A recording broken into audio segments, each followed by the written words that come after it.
Hello guys and welcome back to our YouTube channel Magical Education and this is Rupali Vishwakarma. तो आज भी हमारी हिंदी की क्लास है और ये जो आपका वर्ण उच्चारण और वर्तनी इसका पार्ट थर्ड आज हम लोग करेंगे। पार्ट 1 और 2 पहले ही हो चुके हैं, अगर आपने नहीं देखा है तो देख लेना, मैं ऊपर लिंक कर दूंगी आई बटन पे, आपको प्लेलिस्ट मिल जाएगी हिंदी की, वहां से जाके आप सब कुछ देख सकते हैं। तो अगर आप ये सारे जितने जो भी हिंदी के कोर्स चल रहे हैं उसमें हम सारा कुछ कवर करेंगे। आज हमने वर्तनी पढ़ना है। इसके पहले हम लोग वर्णमाला पढ़ चुके हैं, उसमें स्वर, व्यंजन, उनके प्रकार क्या क्या होते हैं और उनका उच्चारण कैसे होता है, ये सब कुछ हमने पहले ही कवर कर लिया।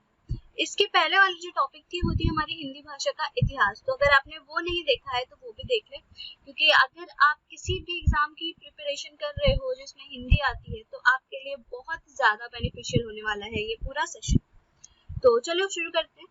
सबसे पहले हमने देखना है कि वर्तनी क्या है। तो देखो, किसी भी भाषा में शब्दों की ध्वनियों को जिस क्रम और जिस रूप से उच्चारित किया जाता है उसी क्रम और उसी रूप से लेखन की रीति को वर्तनी कहते हैं। यानी कि आप सीधे सीधे शब्दों में कह सकते हैं कि स्पेलिंग। ठीक, तो जिस क्रम में और जिस तरीके से हम किसी शब्द को उच्चारित करेंगे, उसकी ध्वनियों को जिस क्रम में उसकी ध्वनियों का उच्चारण होगा उसी रूप में हम लिखते भी हैं, इसे ही क्या कहते हैं, वर्तनी कहते हैं। जो जैसा उच्चारण करता है वैसा ही लिखना चाहता है, अतः उच्चारण और वर्तनी में घनिष्ठ संबंध है। अगर कोई व्यक्ति गलत उच्चारण करेगा किसी शब्द का तो वो गलत लिखेगा, ऐसा होता है। इसीलिए जो आपकी वर्तनी है और जो आपका उच्चारण है, इन दोनों में बहुत ही ज्यादा अच्छा रिलेशनशिप है। इस प्रकार शुद्ध वर्तनी के लिए शुद्ध उच्चारण भी आवश्यक है। यानी अगर आपको अपनी वर्तनी शुद्ध करनी है तो आपका उच्चारण जो है वो भी शुद्ध होना चाहिए। देखिए, शब्दों की वर्तनी में अशुद्धि दो प्रकार की होती है। पहला कौन सा? पहली तो आपकी होती है वर्ण संबंधी और दूसरी होती है आपकी शब्द रचना संबंधी। अब ये जो आपकी वर्ण संबंधित अशुद्धि है, इसको वापस से दो भागों में बांटा गया है। वो पहला है कि स्वर मात्रा संबंधित और दूसरा व्यंजन संबंधित। ठीक, तो पहले हम इन दोनों के बारे में पढ़ते हैं। तो स्वर मात्रा संबंधित अशुद्धियां और उनके रूप। तो देखिए, अंग, बहुत लोग इसको गलत लगाते हैं, जो आपके ऊपर बिंदी लगी है वो गलत लगाते हैं। जैसे अंगूर, ये अशुद्ध है, अंगूर होता है अंग, तो अ के बाद बिंदी लगेगा, ना कि ग के ऊपर। बिंदी किसके ऊपर लगेगा? अ के ऊपर। इसी तरह देखिए अलंकार, अलंकार ल के बाद बिंदी आएगा, यानी ल के ऊपर आप क्या लगाएंगे? बिंदी। अंजलि, आधा न नहीं लिखेंगे, हम क्या लगाएंगे? बिंदी लगाएंगे। अंश, बिंदी। तो इसी तरीके से देखिए सिंह, सिंह ऐसे नहीं लिखते, ये बिल्कुल गलत तरीका है, सिंह ऐसे लिखते हैं। कंठ, गलत, कंठ ऐसे लिखते हैं या फिर ऐसे। कंघा, बहुत लोग कंघा गलत लिखते हैं, बहुत लोग सिंह और बहुत लोग अंश, ये तीनों चीजें बहुत लोग गलत लिखते हैं। तो कंघा आप हमेशा ऐसे लिखेंगे, ये बात आपको याद रखनी है। अ की भी गलतियां होती हैं, जैसे आधीन नहीं होता, अधीन होता है। अधिकारी नहीं होता, अधिकारी होता है। अनाधिकारी नहीं, अनाधिकार नहीं, अंधिकार। अविस्मरणीय नहीं, अविस्मरणीय। बांग्ला नहीं होता, बंगला होता है।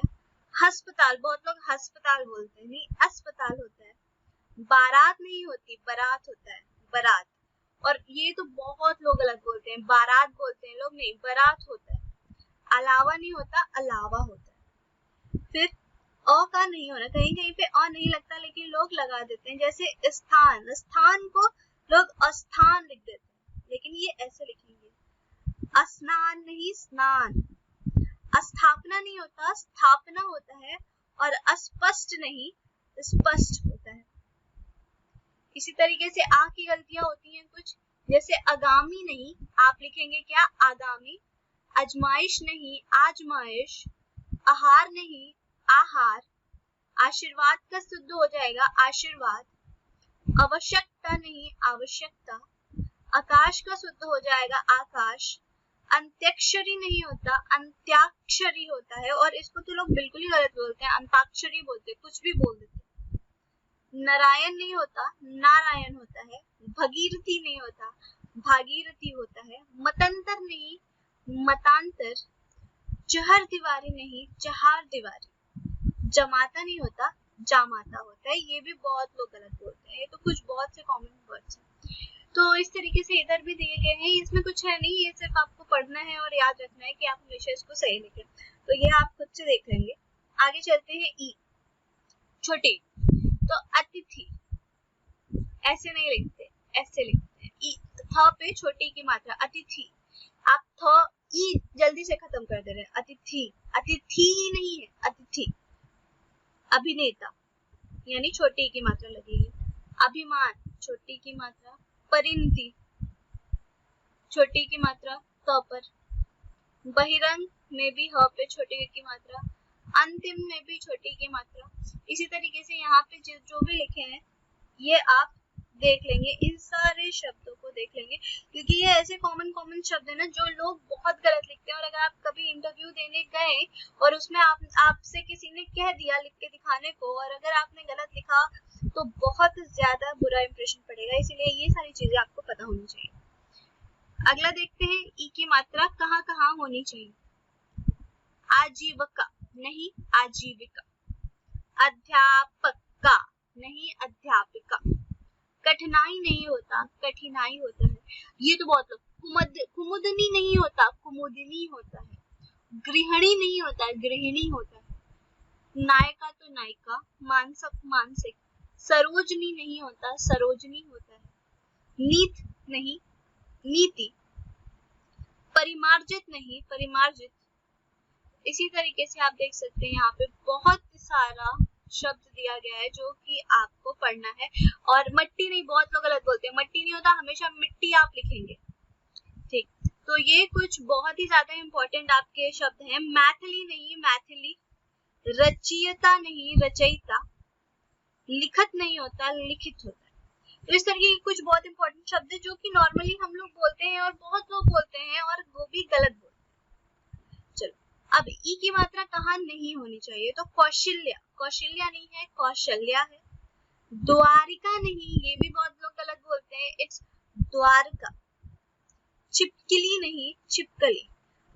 ये तो बहुत ज्यादा लोग, आप जिससे भी सुनो वो फिजूल ही बोलता है, लेकिन ये फिजूल नहीं फजूल होता है। संपादिक नहीं संपादक। इसी तरीके से पहिला, पहिला नहीं पहला होता है।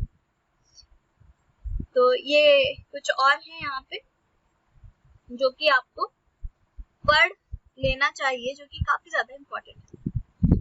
अगला है बड़ी की मात्रा कहाँ कहाँ लगनी चाहिए। अद्वितीय, त पे बड़ी की मात्रा, निरस्ता, न पे बड़ी की मात्रा, आशीर्वाद, श पे बड़ी की मात्रा। ये जो मात्रा होता है ना छोटी और बड़ी, इसमें तो बहुत लोग बहुत सारा गलत करते हैं। तो ये सारे आप एक बार एकदम अच्छे से पढ़ लेंगे, या तो आप इसे पढ़ लीजिए या तो आप गलत लिखिए, यानी आपको इसे पढ़ना है या तो आप स्क्रीनशॉट ले सकते हैं, ठीक है। तो ये आपको ध्यान से पढ़ लेना है। अगला आता है कि बड़ी की मात्रा कहाँ नहीं होनी चाहिए, तो कृतघ्नि नहीं कृतघ्न, निर्दयी ये बिल्कुल गलत है, इट्स निर्दय, निरपराधी निरपराध, निष्कपटी नहीं निष्कपट होता है। फिर आता है आपका ऊ, छोटा ऊ, तो उत्पात में हमेशा छोटा ऊ होता है, दोबारा में छोटा ऊ, रेणु में भी छोटा ऊ, भानु में छोटा ऊ, हिंदुस्तान नहीं होता हिंदुस्तान होता है, उपद्रव उपद्रव, गुलामी नहीं होता गुलामी होता है। पुरुष बहुत लोग गलत लिखते हैं, र पे छोटी की मात्रा लगती है पुरुष में, रुख रूख नहीं होता रुख होता है। इसी तरीके से और भी हैं जो कि आप देख लेंगे। अगला है बड़ी यू की मात्रा, अनुदित पे बड़ियों की, न पे बड़ियों की मात्रा, अनुकूल, ऊंचाई, पूर्व, पूज्य, बूढ़ा, हिंदू, चित्रकूट। ये सारे शब्द आप पढ़ लेंगे, इसमें सिर्फ पढ़ना है, स्क्रीनशॉट ले लीजिए और पढ़ लीजिए। अब ऋषि वाला री, अनुग्रहित नहीं अनुग्रहित, ये इसमें आपको बहुत गलतियां दिखेंगी, बहुत लोग गलत लिखते हैं। कृत्रिम ऐसे लिखते हैं, प्रकृति ऐसे लिखते हैं, पृथक नहीं पृथक, पैतृक ऐसे लिखते हैं, संग्रहित ऐसे लिखते हैं संग्रहित, प्रथा नहीं प्रथा होती है। त्रिकोण ऐसे लिखेंगे, वज्र ऐसे लिखेंगे।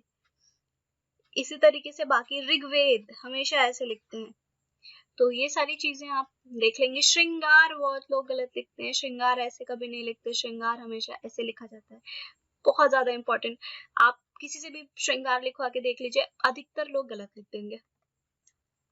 तो ए और ए, चाहिए नहीं चाहिए, एकांत नहीं होता एकांत होता है, ऐसा नहीं होता ऐसा होता है, एकांतिक नहीं होता एकांतिक होता है, एक नहीं होता एक होता है, ऐषणा नहीं होता ऐषणा होता है, ऐतिहासिक नहीं होता ऐतिहासिक होता है, और ऐश्वर्य नहीं होता ऐश्वर्य होता है।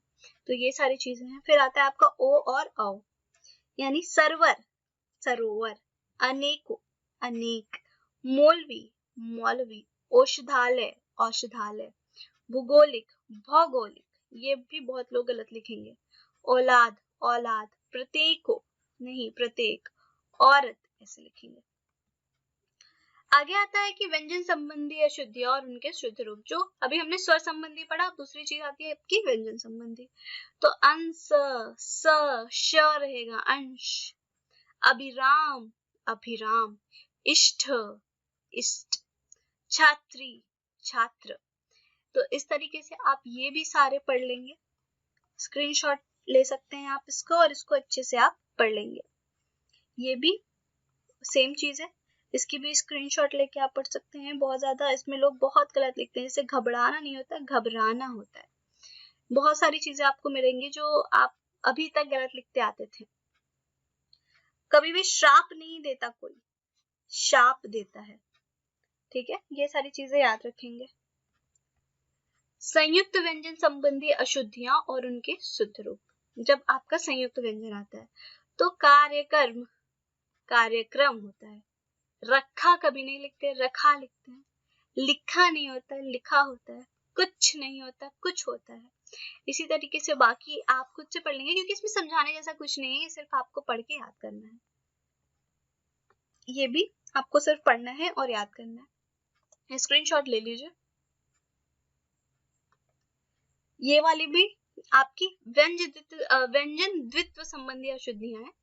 जैसे अवनति नहीं होता अवनति होता है, द्वित्व मतलब ये जो दो बार आता है, आधा ना और पूरा ना। उत्तेजना नहीं उत्तेजना, प्रज्वलित प्रज्वलित, उन्नति नहीं उन्नति, उल्लेख नहीं उल्लेख। ये भी आप एक बार अच्छे से पढ़ लेंगे, इसका भी आप स्क्रीनशॉट ले लें। अभी चंद्र बिंदु और अनुस्वार की भी अशुद्धियां होती हैं, जैसे अंग रखा, इस पे चंद्र बिंदु लगाएंगे, आंगन चंद्र बिंदु, आंख चंद्र बिंदु, अंधेरा चंद्र बिंदु, उंगली चंद्र बिंदु, चांद छटांग, जहां वहां जाऊंगा।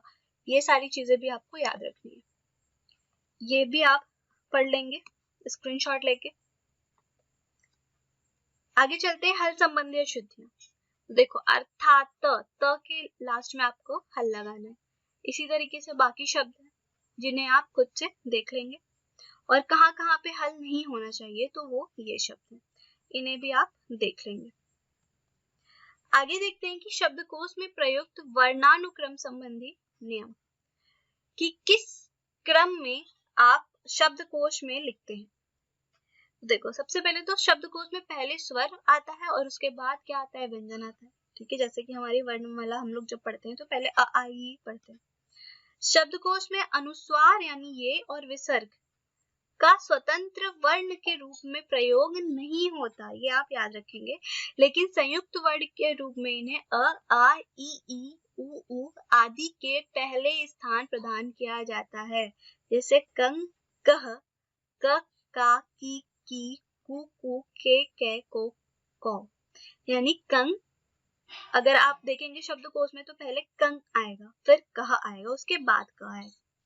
ठीक है, शब्दकोश में पूर्ण वर्ण के पश्चात संयुक्ताक्षर का क्रम आता है, जैसे कंग कह, उसके बाद को के पश्चात, मतलब कंग कह से लेके कौ तक इतना लिखने के बाद क्य क्र क्ल क्व क्ष आदि आएगा।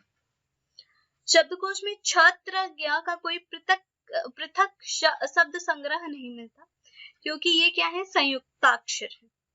इनसे संबंधित शब्दों को ढूंढने हेतु इन संयुक्ताक्षरों के पहले वर्ण वाले खाने में आपको देखना पड़ेगा। जैसे एग्जांपल देखिए, यदि हमें छ यानी क धन स से संबंधित शब्द को ढूंढना है तो हमें किसमें देखना पड़ेगा, क वाले खाने में देखना पड़ेगा, क्योंकि आपको छ का कहीं भी नहीं मिलेगा। इसी तरह से मतलब छ को अलग से कहीं नहीं लिखा गया है। इसी तरीके से अगर आपको त्र ढूंढना है तो त्र को अलग से नहीं लिखा गया, अलग इनका संग्रह नहीं है, ये किस में आ जाएंगे, त में आ जाएंगे। अगर आपको ज्ञ देखना है तो ज में आ जाएगा, श्र देखना है तो श में आ जाएगा। ठीक है, अंग, इय, ड़ और ढ से कोई शब्द आरंभ नहीं होता है, इसीलिए ये स्वतंत्र रूप से आपको शब्दकोश में नहीं। तो ये थी आपकी वर्तनी जो कि पूरी कंप्लीट हो चुकी है। तो वर्तनी हो गया हमारा। जो हमारा नेक्स्ट सेशन होगा यानी कि कल हम इसमें क्वेश्चंस की प्रैक्टिस करेंगे। तो क्वेश्चन प्रैक्टिस अगर आपने नहीं देखा है अभी तक वीडियो तो अच्छे से देख लेना, और आप लोगों को नेक्स्ट जब हम क्वेश्चन प्रैक्टिस सेशन होगा तो उसमें आप सबको आंसर करना है। तो अब मिलते हैं नेक्स्ट सेशन में क्वेश्चन प्रैक्टिस के साथ। लाइव क्लास होगी आपकी और नोटिफिकेशन आपको मिल ही जाती है, और साथ ही साथ डेली आपको अटेम्प्ट करने के लिए आता है एक क्वेश्चन। अगर आप कम्युनिटी टैब में देखे तो उसे जरूर अटेम्प्ट किया करें। Thank you so much guys for watching the video. Keep watching and all